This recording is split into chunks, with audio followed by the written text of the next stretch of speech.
All right, guys, welcome back to another video.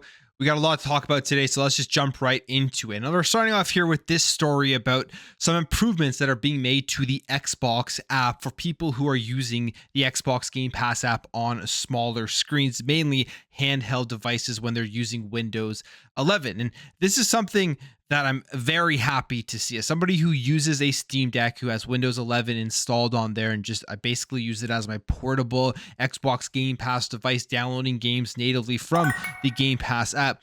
It's pretty cumbersome to use. It's not a very good experience when you're using Windows 11 on these handheld devices.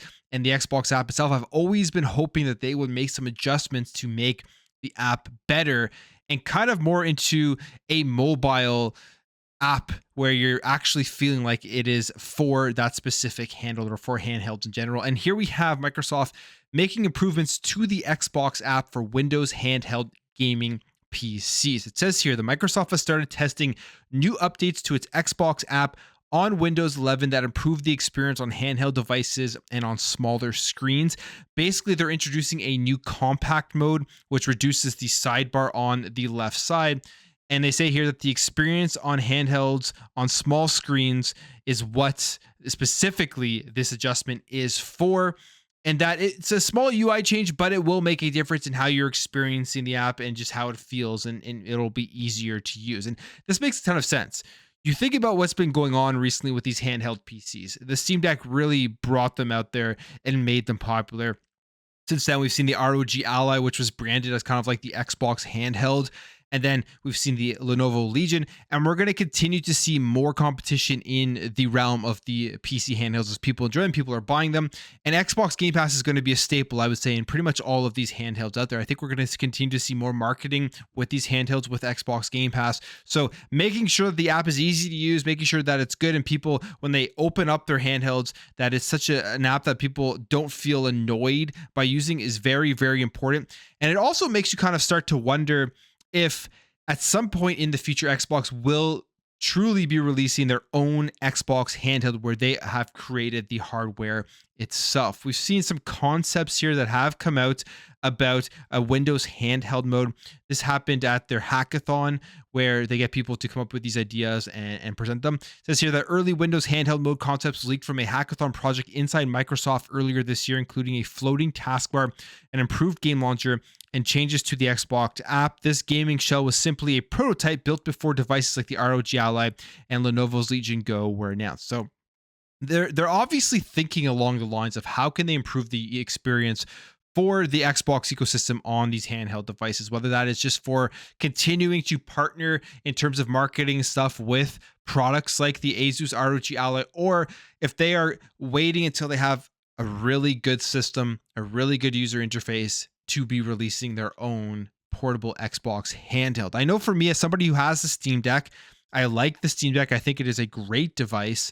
Obviously, there's more powerful stuff that has come out that will play games better, like the ROG Ally and like the Lenovo Legion Go, but I haven't made those upgrades yet. I don't think it's worth making the upgrade just yet. But if they were to release a specific Xbox handheld where it's mainly used for Xbox Game Pass and they have kind of a mobile UI that just makes it really seamless and easy to use, similar to what they have with the Steam OS on the Steam Deck, I would consider upgrading to the Xbox handheld. So maybe this is what they're going for. They're using all of these third-party devices to kind of test the popularity and test how people are utilizing the Xbox app on there before they release their official handheld.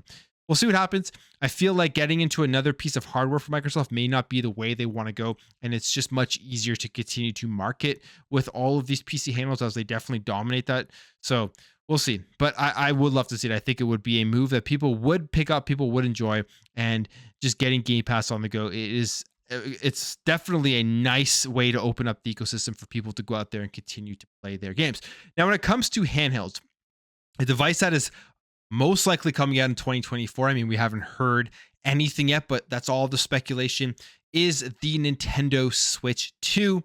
And now we're seeing a brand new patent here from Nintendo about a gaming device that can be split in two. So it says here, according to Game Rant, which shared images supposedly attached to a patent reminiscent of the Nintendo 3DS, they say, however, instead of the clamshell design, which saw the top screen fold in onto the bottom screen, This design sees the top screen face out even when the machine is closed over, and then the top and bottom parts of the machine would also be able to operate independently of each other. You can see it here.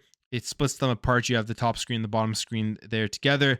And they say, well, this may indicate some of Nintendo's potential ideas for future devices. The company has a history of similar patents being filed and never coming to fruition, which is absolutely true. If you remember this controller here, it was hilarious that people thought this was going to be the real controller for the Nintendo Switch. And then you saw the 3D printed picture that was spreading around the internet with this exact shape and making people think this was the future of the Nintendo Switch. And that's what the announcement was going to be. Obviously, that wasn't the case. But all of this coming out here is going to be leading into the announcement of the Nintendo Switch 2. And 2024 is going to be a huge year. It's going to be a huge year for Nintendo, of course, when they do eventually release this console. But it's going to be a big year as well for Xbox and for PlayStation, as there is going to be an actual true competitor in this generation of the Series X and the PS5 that is going to most likely be getting all the same third-party support and be able to play all of the current upcoming games. It may not be as powerful as those consoles, but you'll probably see something out there that is more along the lines of the Series S and maybe slightly less or in that range or so, where the Nintendo Switch 2 is going to be a direct competitor now, which it always has been. I mean, they're all consoles.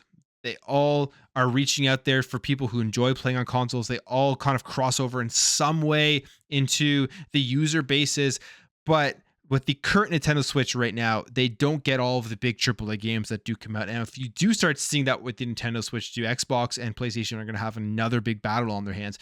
They're going to have to find ways to entice people to jump over and not pick up the Nintendo Switch 2, but pick up the PS5 or the Xbox Series X, or pick up everything, of course, because playing everywhere is probably the best way to go when it comes to this type of stuff. So that will be an interesting thing to keep your eyes on and to track, and just see how the Nintendo Switch 2 does enter the market, going up against the PS5 and the Series XS that have been now established since they originally released back in 2020.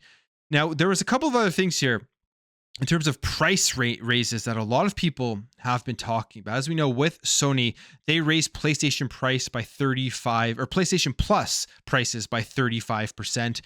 And it was, to a lot, a price raise that did not need to happen. It wasn't justified. And Sony is now out here defending why they raised their prices for PlayStation Plus. So if you remember, the 12-month subscription plans for Essential, Extra, and Premium raised by $20 to $40. And in an interview with Barron's, Sony Interactive Entertainment's Senior Vice President and Head of Global Marketing, Eric Lempel, has this to say in terms of the price raises. We want to make PlayStation Plus great.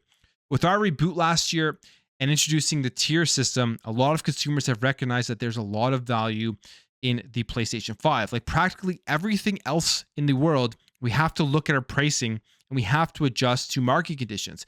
I'm happy to say, unlike a lot of other subscription services out there, we haven't touched the PlayStation Plus pricing for 85% of the world in many years. So this was the first time we did something there. And then he continues on here to say, in terms of his thoughts about adding first-party titles to the service at release day one, he says, it comes down to what you're going to get in the service in terms of the type of game and the quality of games. I can't comment on what the competition is doing, but with us, we feel we're offering a great curated catalog of games, as well as other features and services with PlayStation Plus. Also, we give you the option with the 3 tiers to engage as much or as little as you want, depending on what you'd like to do. So he really says nothing there. I mean, and he also goes on to say that most users, when they release the tiers, went to the upper 2 tiers of PlayStation Plus. So he's justifying here why they raised the prices by 35%, and basically saying they don't raise prices for 85% of the world in many years. So I mean, this is what they need to do, and that there's tons of value basically in PlayStation Plus and all of this type of stuff. Now, I will say, PlayStation Plus overall, if you subscribe to it and you just want to play a bunch of games, you are going to have a bunch of games to play. And it is going to be something that does keep you entertained. There are great games within the PlayStation Plus catalog, and they do add games to it on a monthly basis. The thing here is, it is still far behind Xbox Game Pass. And I don't think there's any real way to argue against that, just with the fact of what we've seen here in 2023 with all the first party games dropping into the service day one. And the price raise for Xbox Game Pass was significantly less than the price raise for PlayStation Plus. In my opinion, PlayStation Plus shouldn't be anywhere near the same price as Xbox Game Pass. It should be definitely be selling for less, with not having day and date games, having obviously a worse cloud service in there, and just less places overall to be able to actually play your games. So PlayStation Plus does not need a 35% price increase. They're doing that because they know people will continue to play and pay for it.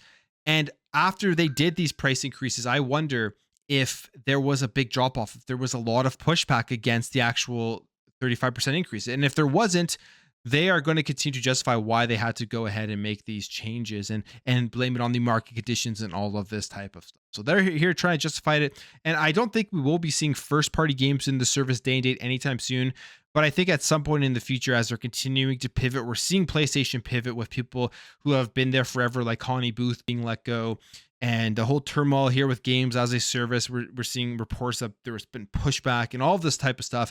At some point, they are going to have to pivot if they want to continue to be extremely strong in gaming in the subscription service and put their first party stuff in there. But we will see. Maybe that's just wishful thinking. I think it would be a great way to increase the competition of the subscription services, and it would push Xbox to continue to improve theirs. So hopefully they do. I do believe it will happen. We just don't know when it will happen. Now let's talk about Xbox, because Xbox had some weird price raises as well. And this is what the Xbox Series S, a lot of people are talking about this, and this one doesn't really make any sense. I mean, they've raised the price of the Xbox Series S by a ton of money here. I think it's about $200 if you do the conversion between the Brazil currency and the US dollar.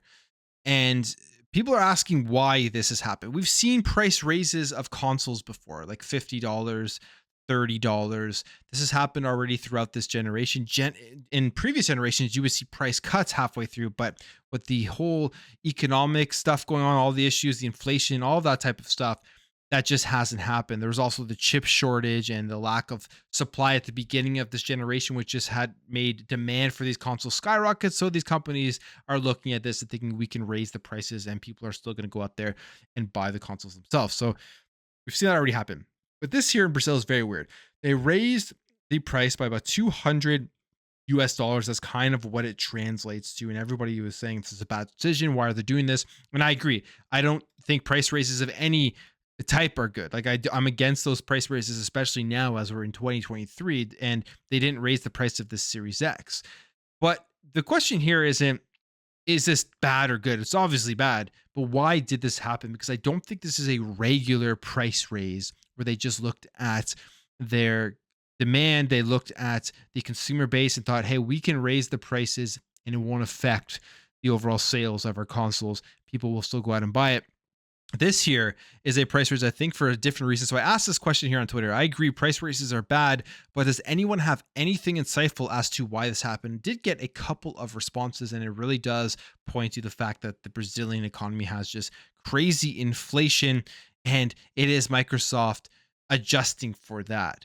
The question here is, why didn't they raise the price of the Xbox Series X if that is the case? But Microsoft did comment on this, and they did confirm that this price raise was a real thing. They say, in the coming weeks, we will begin to communicate price adjustments for the Xbox Series S consoles in Brazil, which will bring the price of the Xbox Series S to the same price bracket as the PS5 digital model.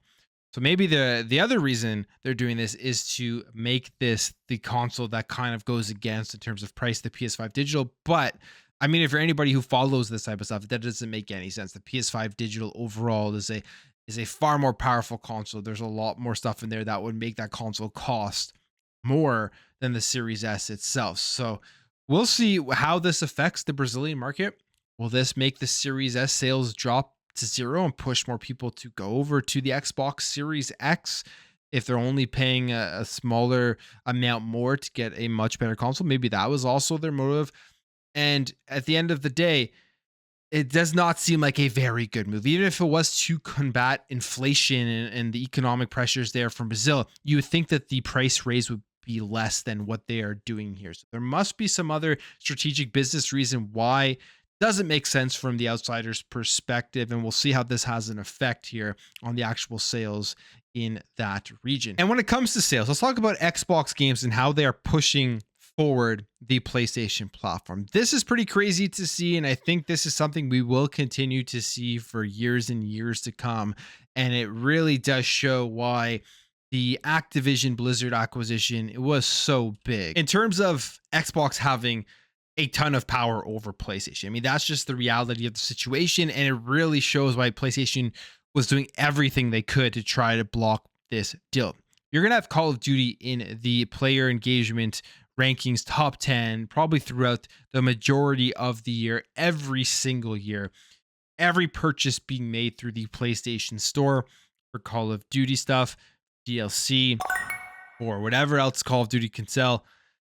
All of that money, royalties, are going to be paid over to Xbox. You're going to have people picking up the game on release and throughout the year, royalties being paid over to Xbox. PlayStation is going to continuously have to pay Xbox for all of these games.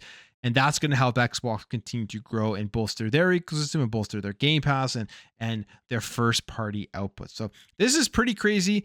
And the tides absolutely are changing in terms of the powers to be in the gaming industry. I mean, Xbox, PlayStation, Nintendo, those have always been the big three with the consoles and everything like that. You have the Tencent players coming in here.